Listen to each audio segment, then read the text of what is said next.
कुछ महीनों के इंतजार के बाद रिमझिम ने एक नन्ही मुन्नी प्यारी सी बच्ची को जन्म दिया। उस बच्ची को देखकर महुआ की खुशी का कोई ठिकाना न रहा। वो नानी बन चुकी थी, ये उसे अब तक विश्वास नहीं हो रहा था। उसने उस बच्ची को बड़े प्यार से अपने हाथ में उठाया। उस नन्ही परी को हाथों में लेते ही खुशी के मारे उसकी आंखों से आंसुओं की धार बह चली। महुआ बोली, ये मेरी जिंदगी की सबसे बड़ी खुशी है, इसलिए इसका नाम खुशी होना चाहिए।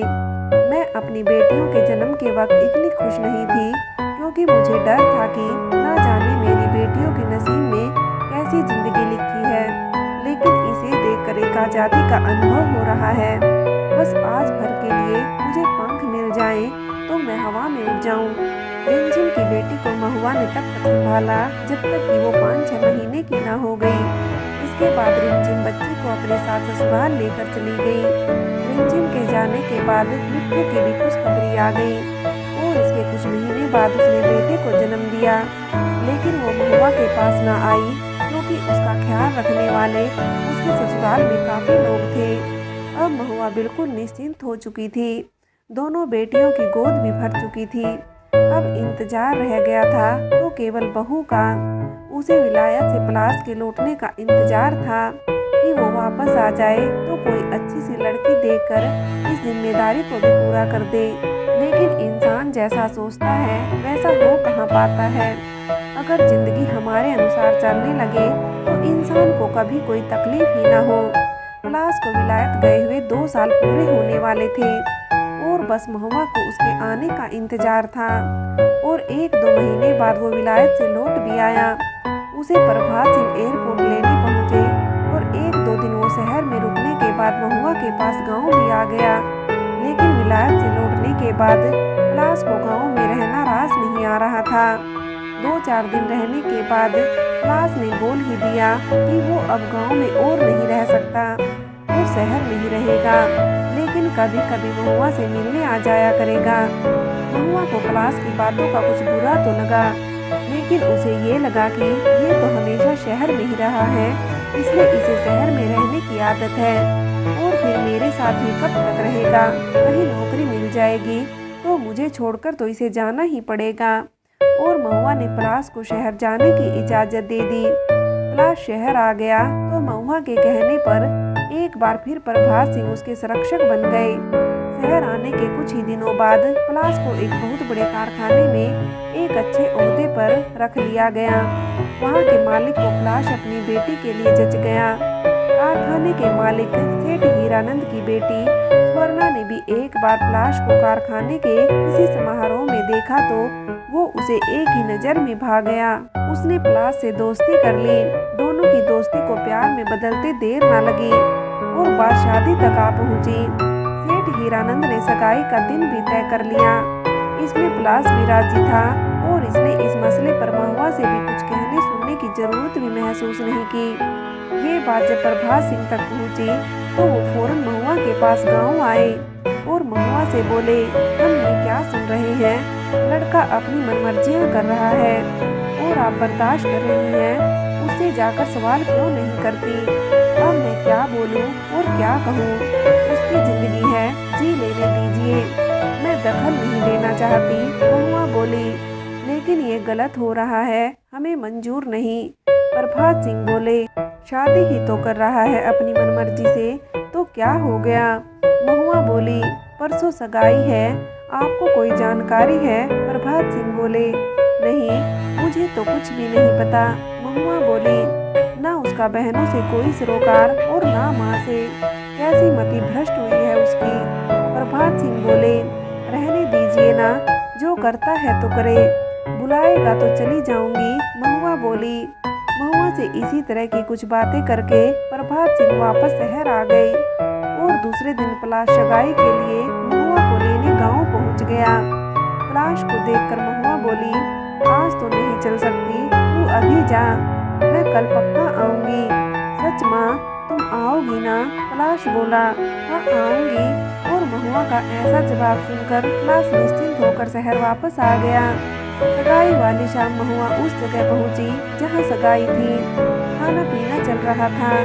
लोगों की चहलकदमी जारी थी। बस सगाई के लिए कुछ और लोगों का इंतजार था।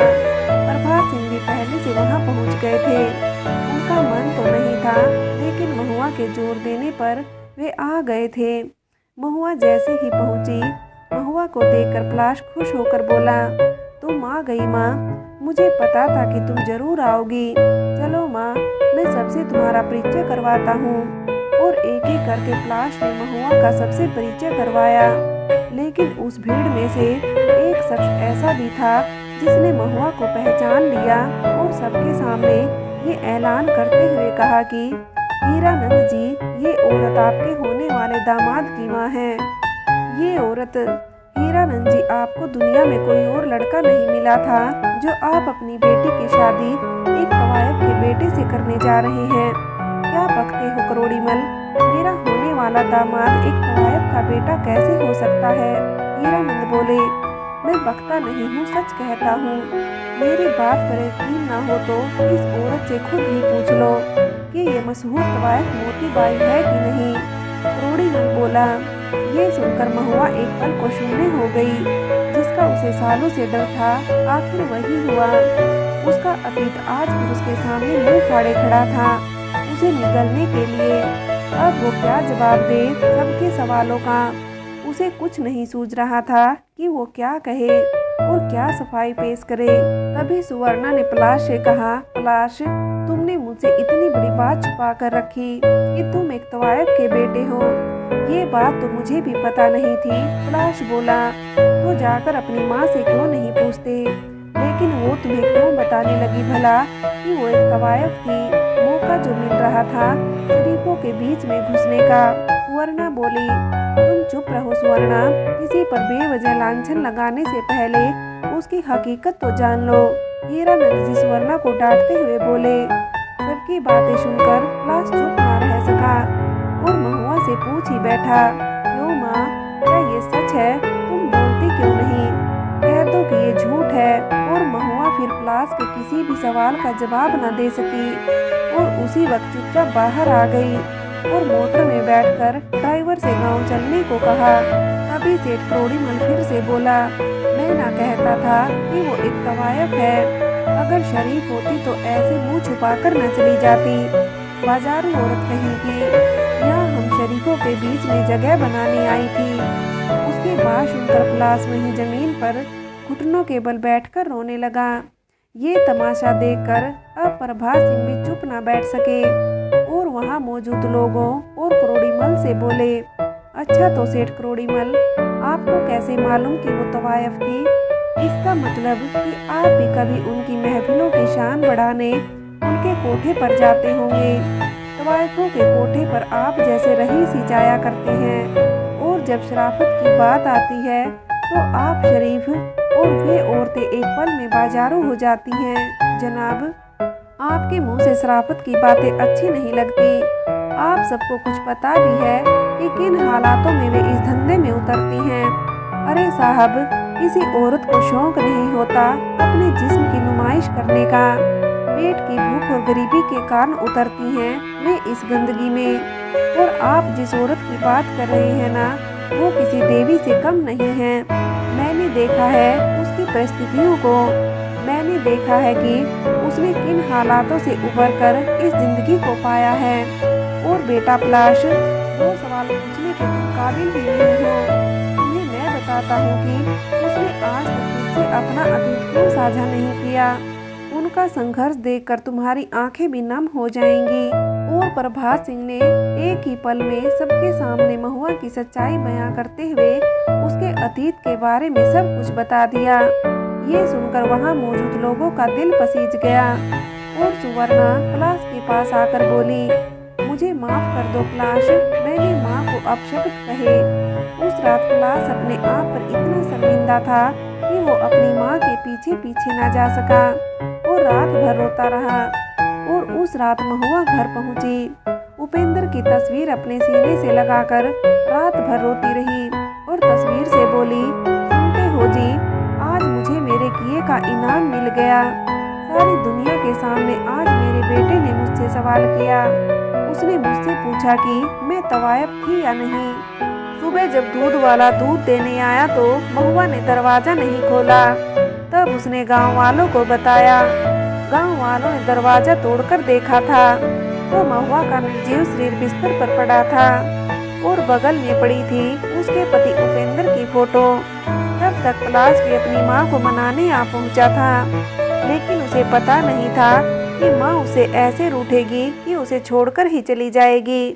प्रभात सिंह भी ये खबर सुनकर आ पहुँचे। रिमझिम और मिट्ठू भी अपने अपने पतियों के साथ माँ के अंतिम संस्कार के वक्त आ पहुँची। पूरा गांव इकट्ठा हो गया। महुआ के अंतिम संस्कार में माँ की मौत के कुछ महीने बाद ही मेरे मुंह बोले मामा प्रभात सिंह भी हृदयाघात से चल बसे। उनके जाते ही मुझे लगा कि अब मैं बिल्कुल अनाथ सा हो गया हूँ। मेरी माँ के जाने के बाद मुझे उनकी असली कीमत पता चली कि किस तरह से उन्होंने कितने दुख झेलकर हमें खुद से दूर रखकर कितना कुछ सहकर जीवन को संघर्षों के साथ जिया था। मैंने उसके बाद शहर और शहर की नौकरी छोड़ दी। सुवर्णा ने मुझसे शादी की और वो भी मेरे साथ गांव में रहने लगी। गांव में माँ के स्कूल के सामने मैंने उनकी बड़ी सी मूर्त बनवाई और स्कूल का नाम भी मोतीबाई विद्यालय रख दिया। मैं ही अब माँ का स्कूल और उनके खेतों को संभालने लगा था। हर रोज मैं माँ की मूर्ति के सामने पुष्प अर्पण करके उनसे माफी मांगता रहा और एक रोज उनके रूप में मेरी बेटी का आगमन हुआ और प्यार से मैंने अपनी बेटी का नाम महुआ रखकर उनकी यादों को जिंदा रखा। तो ये थी एक तवाइफ माँ के संघर्षों की कहानी।